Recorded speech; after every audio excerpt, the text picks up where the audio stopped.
Hello, I'm Samantha, and today I'm going to talk about bathing costumes. It seemed a suitable subject for our current heat wave. I wanted to focus on the period from the Edwardians and Victorians who popularised sea bathing up until the 1930s, when the bathing costume was really replaced by something that more resembled our modern swimsuits. And I'm always drawn to this style of bathing costume because something you might not associate with bathing costumes, but they have some wonderful trimmings and accessories. But first of all, why bathing costumes? And the word actually arose from the English spa city of Bath, which I'm quite nearby, and bathing in the spa, and thus bathing costumes.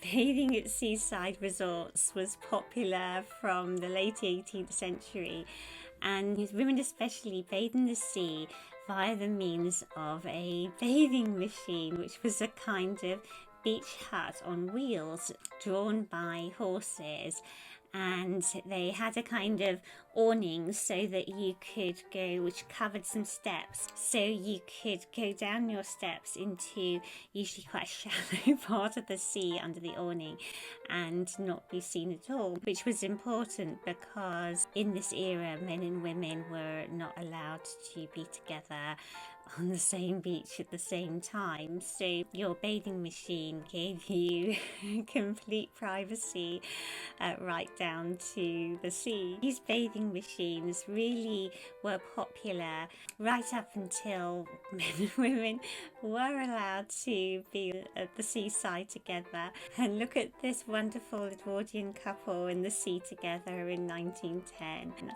I love his stripy bathing costume and her sailor collar and her wonderful hat. So bathing machines really were pretty extinct by 1920, although the elderly and set in their ways did still use them, so you could still spot one or two about. The seaside resorts were very popular holiday destinations. Obviously people didn't go abroad as much as they do today, and you can see in this beach scene that things got quite crowded, just like today. Victorian and Edwardian bathing costumes often had a jaunty sailor theme with fancy collars and trims. You can see that nautical theme in this Victorian bathing costume of 1870. And look at this stripy costume. If you wanted to make your own Edwardian or Victorian bathing costume today, I did find a company on Etsy called Repeated Originals, which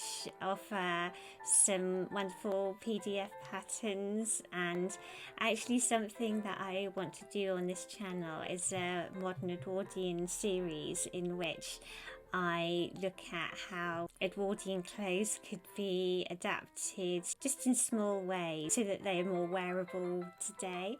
And I was looking at the Edwardian bathing costume and thinking, if you just lengthened the bloomers a little, like ankle length, it could be, if you agree with me, could be quite a wearable costume. Look at this adorable costume from the 1900s with its red trim. Women's bathing costumes at this time were cut similarly to their undergarments, only in a kind of stiff wool fabric that wouldn't cling to their figures, although as you can see here, it did still cling a bit. They chose usually dark fabric because that's less revealing when it gets wet. Indeed, many women even had weights stitched into the hems of their bathing costumes so that they wouldn't float up and reveal anything.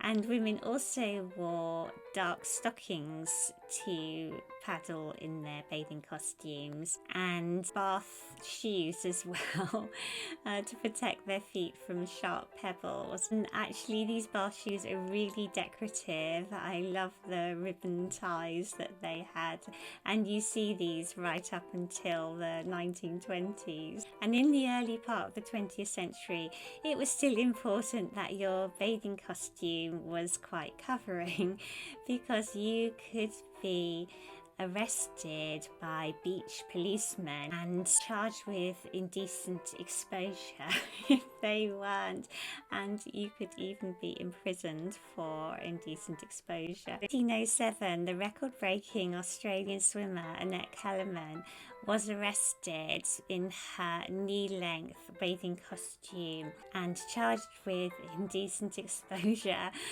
much to her horror. Some beaches were patrolled by beach policemen, and this went on for a number of years. In 1921, the novelist Louise Racine was arrested and charged with indecent exposure because she refused to wear her stockings with her bathing costume.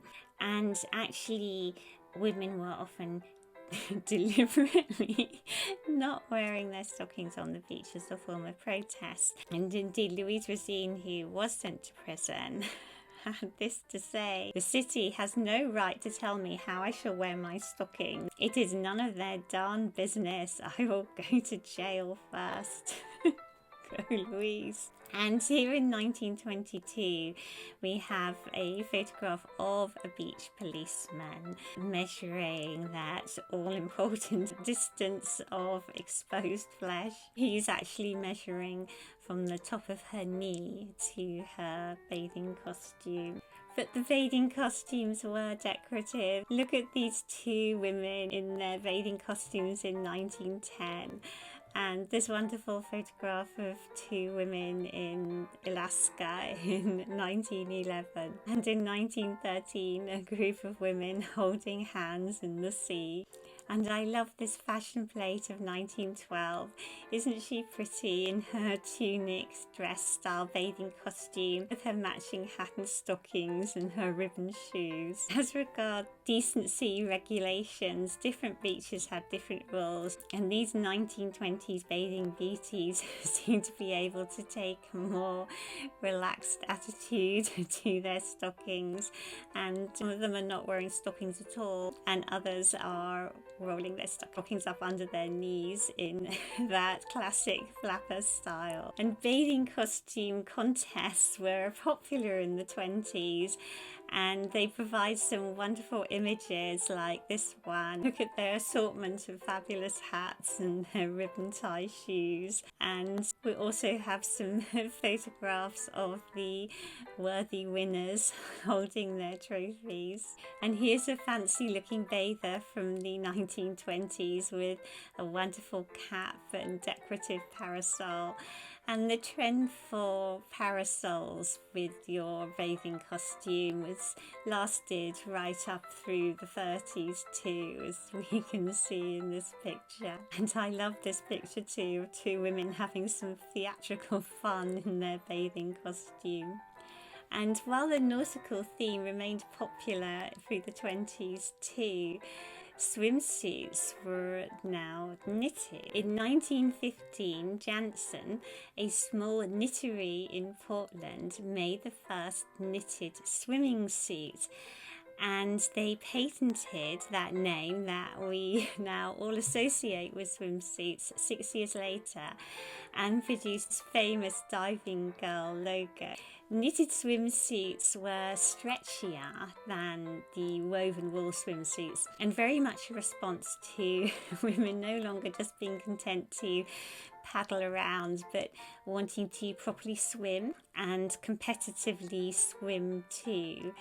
And knitted swimsuits of the 20s and 30s, they divide opinion, with some people saying, oh, knitted wool, it's one thing when you first put it on, but when you come out of the water, wool gets heavier and stretchier. But I have had people from the vintage community saying it's all to do with what kind of wool and how you knit it. I'm a beginner knitter myself, so I can't really comment on that, but I'm sure every knitted garment differs, and perhaps some swimsuits were knitted more appropriately than others. I wanted to finish with what started me off on swimsuits or bathing costumes in the first place, which is a couple of wonderful family photographs showing the knitted swimsuit. On that note, when the bathing costume becomes a swimsuit, I think we're going to say goodbye, and we'll see you next week. Bye bye. Bye.